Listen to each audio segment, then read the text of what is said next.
देंगे मुगल सल्तनत की छाती अगर मौत की। आज से 400 साल पहले दिल्ली की सत्ता पर मुगल सम्राट औरंगजेब की सत्ता थी। क्रूरता, कट्टरता और हिवानियत का जीवंत चेहरा औरंगजेब संपूर्ण भारत पर मुगलों का झंडा लहराने के लिए बेताब था। उत्तर को जीतने के बाद औरंगजेब की विशाल बर्बर सेना दक्षिण को विजयी करने निकली, पर दक्षिण में उसकी राह का सबसे बड़ा खतरा श्री छत्रपति शिवाजी महाराज थे, जिनके जीवित रहते औरंगजेब कभी दक्कन में पांव न दे सका। पर ईस्वी सन 1680 में श्री छत्रपति शिवाजी महाराज जाने के बाद उसकी दक्षिण की राह फिर से जाग उठी और उसने अपनी पूरी विशाल बर्बर सेना दक्कन में उतार दी। पर इन्हीं संकट के काले बादलों के बीच महाराष्ट्र की धरती पर एक हिंदुत्व की चिंगारी ने जन्म लिया, जिसने मुगलों पर ऐसा कहर मचा दिया कि दक्कन सहित संपूर्ण भारत मुगलों के खौफ से आजाद हो गया। ये गाथा है एक ऐसे फौलादी जिगर वाले हिंदू राजा की, जिसने 25 सालों तक औरंगजेब से इतने युद्ध लड़े कि औरंगजेब का उठना बैठना, जीना, खाना, सुख, चैन सब मुश्किल कर दिया। परंतु यह वीर योद्धा औरंगजेब की पकड़ में आया तो औरंगजेब ने इस वीर को ऐसी दर्दनाक मौत दी कि स्वयं मृत्यु के देवता भी कांप उठे।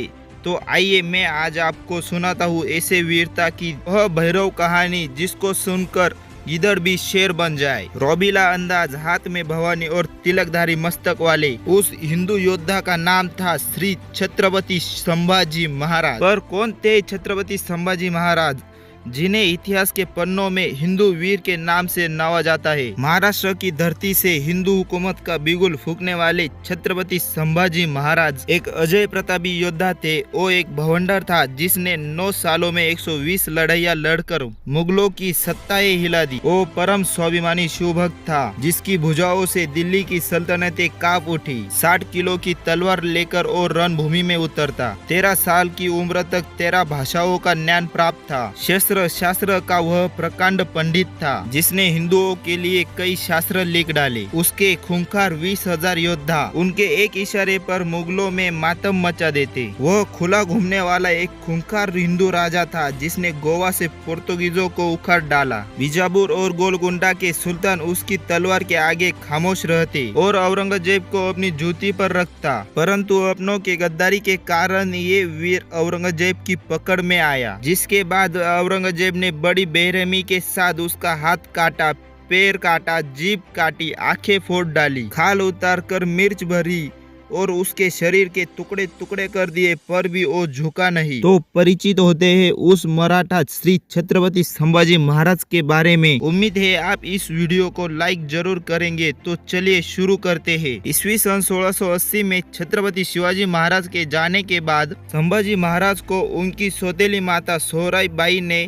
पन्हाला किले पर घेर लिया, ताकि वो राजा न बन सके और सोराली बाई का बेटा राजा बन सके। परंतु अपनी सौतेली माँ की इस षड्यंत्र के बारे में पता चलते ही शेर की इस छावक ने पन्हालागढ़ के कैद खाने की दीवारों को फाड़कर पन्हालागढ़ पर अधिकार जमा लिया और स्वराज्य के गद्दारों के मस्तक उतारने की सौगंध खाते हुए शंभू राजे ने राजधानी राजगढ़ की तरफ कुछ कर दिया। भोर के पहले पहर में यह गर्जना करते हुए संभाजी महाराज का सैलाब राजधानी राजगढ़ में उतरा और हुकूमत पर अपना भगवा लहरा दिया और 20 जुलाई 1680 को पूरा वैदिक मंत्रों के साथ राजगद्दी पर बैठे। छत्रपति संभाजी महाराज राजा बनते ही अपनी तमाम सेना को राजधानी रायगढ़ में एकत्रित किया और मुगलों के विरुद्ध खुले युद्ध का ऐलान कर दिया। ईस्वी सन 1681 को मध्य रात्रि को संभाजी महाराज ने अपनी तमाम सेना के साथ बुरहानपुर पर दावा बोल दिया, क्योंकि बुरहानपुर वह शहर था जो औरंगजेब की दूसरी राजधानी था।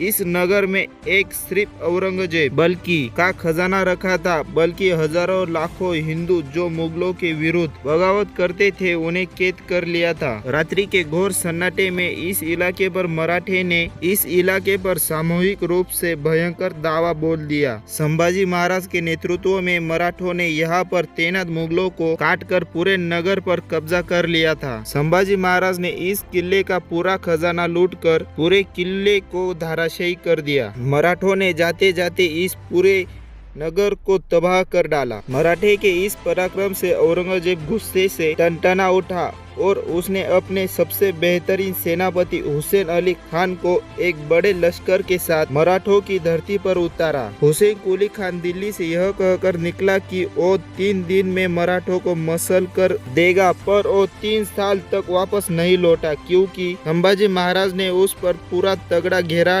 डालकर रखा था। मराठों के आगे उसका पूरा लश्कर लूट गया, सेनाएं मारी गई और वो खुद एक रात को मौका पाकर युद्ध भूमि से दबाकर भाग निकला। इस प्रचंड जीत के बाद संभाजी महाराज को रातों रात दक्कन का सुरमा बना दिया, पर औरंगजेब यह बात बर्दाश्त नहीं कर पाया और मात्र 1 महीने बाद खान जहां बहादुर को 1 लाख सैनिक के साथ सातारा में उतारा। पर मराठों ने छापामार युद्ध नीति के दम पर खान जहां को दौड़ा कर मारा, पर वह महाराष्ट्र में जहां भी अपना पड़ाव डालता मराठे उसकी छावनी पर छापा मार देते। अंततः वो भी लूट पीट कर पुनः दिल्ली भाग गया। औरंगजेब इसी तरह अगले 2 सालों तक 15 से अधिक बार अपनी विशाल बर्बर सेनाएं महाराष्ट्र में भेजता रहा, पर संभाजी महाराज हर बार कभी जंगलों से तो कभी पर्वतों से निकलकर औरंगजेब की सेनाओं को मार कर भगा देता। जब सारे प्रयास विफल हो गए तो औरंगजेब सभी सेनापतियों के साथ महाराष्ट्र आदम का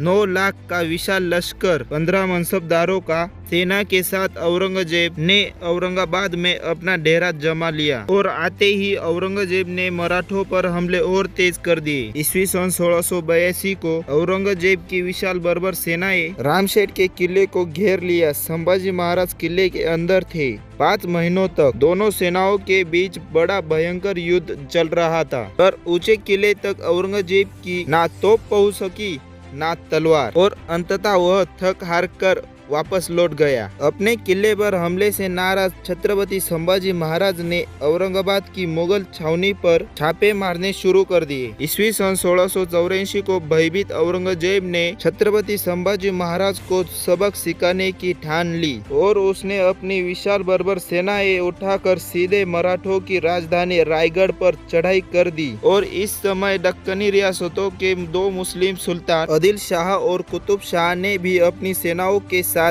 काफिरों को मिटाने के उद्देश्य से इस किले पर हमला बोल दिया। अब संभाजी महाराज चारों तरफ से शत्रुओं से घिर चुके थे, पर भी संभाजी महाराज ने निडरता के साथ अपने सेना को किले के चारों तरफ फैला दिया और रायगढ़ की प्राचीर से मुगलों पर तोप, तीर और बालों की बरसात कर दी। इस हमले ने मुगलों की सेनाओं को भीतर भीतर कर दिया था। अपनी सेना को भागकर देखते हुए औरंगजेब भी अपना मुंह छुपाकर भाग निकला। इस घटना ने पूरे भारत में औरंगजेब की इज्जत उतार दी, पर भी औरंगजेब रुका नहीं। उसने मैसूर के राजा जंजीरा के सिद्दी और गोवा के पोर्तुगीजों को अपने साथ मिलाकर मराठों को सबक सिखाने की योजना बनाई, पर संभाजी महाराज को इस बात की भनक लगते ही उन्होंने गोवा पर पोर्तुगीजों पर हमला बोल दिया। गुस्से में मराठों ने नंगी तलवारों के साथ गोवा की धरती पर उतरे और एक एक करके गोवा के किलों पर भगवा ध्वज चढ़ाना आरंभ कर दिया। संभाजी महाराज ने गौरवों की चमड़ी उतार दी। बाहर खड़े संभाजी महाराज ने जैसे ही अंग्रेजों के विरुद्ध महादेव का युद्ध घोषित किया, तभी पुर्तगाली का सेनापति फ्रांसिस्को गिड़गिड़ाता हुआ शंभू राजे के कदमों में बैठ गया और औरंगजेब से दूर रहने का वादा कर दिया। इधर औरंगजेब पागलों की तरह 9 सालों तक संभाजी महाराज के पीछे घूमता रहा, पर संभाजी महाराज एक काल की बात ही उसकी सत्ता पर राजा बनकर रहे। अर्थात औरंगजेब खुले मैदान में संभाजी महाराज के साथ नहीं लड़ पाए तो औरंगजेब ने संभाजी महाराज के घर का भेदी का पता लगाया, जिसमें उन्हें संभाजी महाराज के साले गनोजी शिर्के का साथ औरंगजेब को मिला। गनोजी ने संभाजी महाराज के पल पल की खबर औरंगजेब को दी। ईस्वी सन 1690 को संभाजी महाराज संगमेश्वर में थे।